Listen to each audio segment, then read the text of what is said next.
First of all, this is a very thick um, latest edition. Um, a lot of people are gonna be overwhelmed by the sheer size of this book. 400 and I think it's 653 pages or a bit more, 655 in total.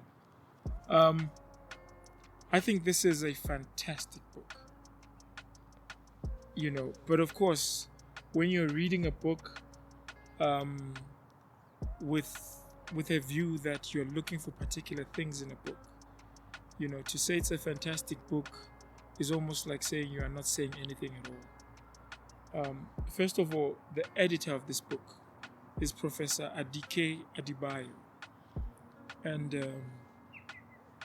this book must be understood as in the context that it's a result of a conference that was hosted at University of Johannesburg on the theme of the Pan-African Pantheons.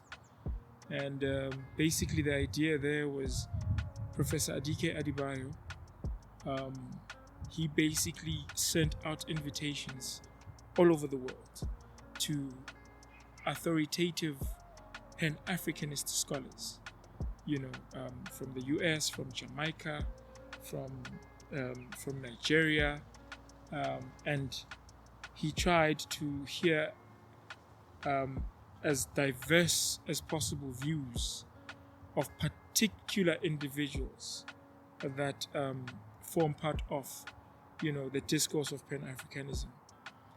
Because I was privileged to be in that conference, to now read the book, of course, some of the speeches that were said at conference. Firstly, I'm excited that his intention that the book comes out at a time when the debates on decolonizing the curriculum, decolonizing our history, are raging. I think firstly, scholars are going to find this, fascinating and worthy of their time. Secondly, the book is achieved on the backdrop of some of the things that I think are noteworthy. First is the South African Academy has been criticized for being colonial. The medium of instruction is still colonial instruction. And so University of Johannesburg has got an ambition, having appointed him in their new Institute for Pan-African Studies, has an ambition to try and engage this discourse, reintroduce it, if you like, because after the Black Consciousness movement, which covered the love of the ANC and PAC being banned, and Steve Biko would come in with the Black Consciousness philosophy, late 60s, early 70s. After their time, we kind of lost that conversation, and we went, with the unburning of the mother body political parties, and then them, us getting into a democratic dispensation post 94, we forgot about Black consciousness. It took a backbencher. This book at least assists us to remind us about those conversations that happened and were raging in South Africa. It is sad that as I read the book, I'm thinking, I can't actually pinpoint who are the champions today, in the mainstream university spaces of Black consciousness. Professor Bani Pichana was a VC at University of Cape Town, and there's nothing that we can say he did to revive or resuscitate, the conversation of black consciousness. Why did I say University of Cape Town? He was chairperson of the Convocates at UCT, but he was the VC at UNISA. Both institutions. We didn't see him revive black consciousness, the conversation, the rhetoric around it. And so it is sad, therefore, for me that Professor Adike Adebayo is not a black South African in the current context space that we are speaking. And this book is done with, again, my reservations about where are the black consciousness stalwarts that should have featured in this book.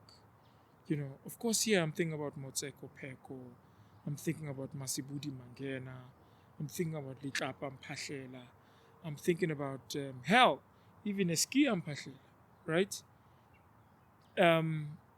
So that is one grave reservation I have about this book in the contest space that we are in South Africa. The second is the issue of black female Pan-Africanists. There are 7 in total, as opposed to the majority of the males that are here. I take issue with that, particularly because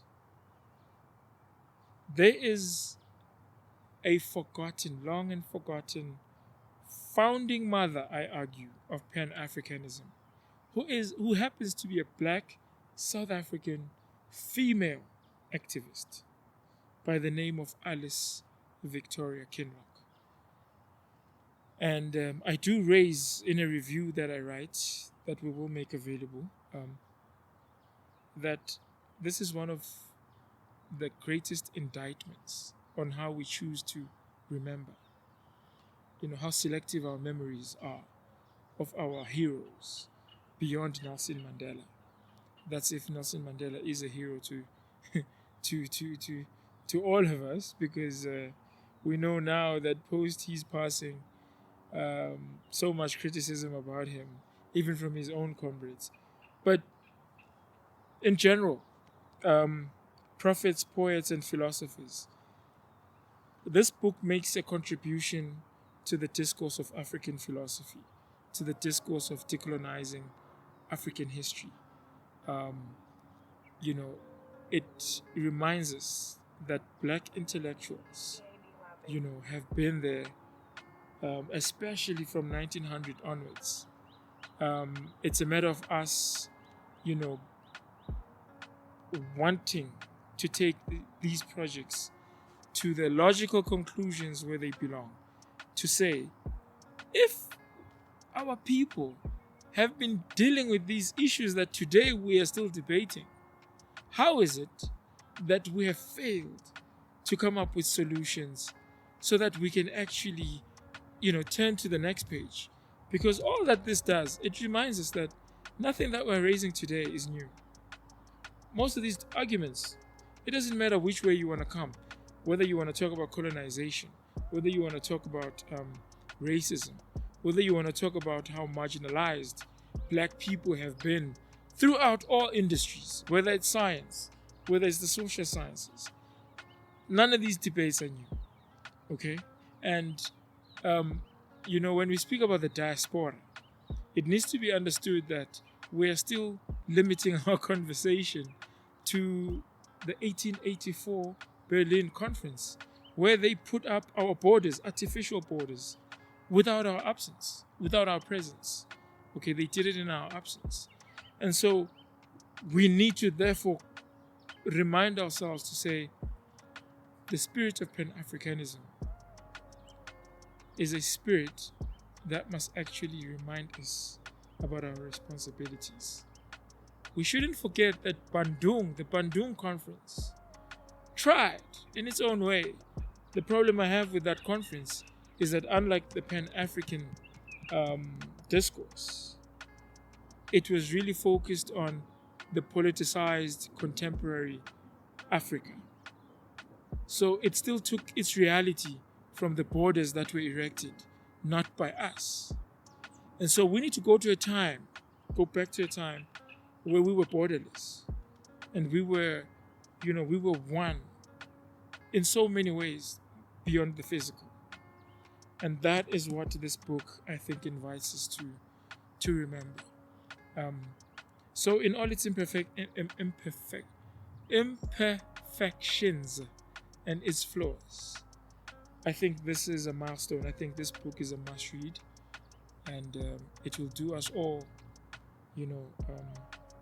so much great service to be aware of some of the insights that come out of this text, edited by Professor Adike Adibayo.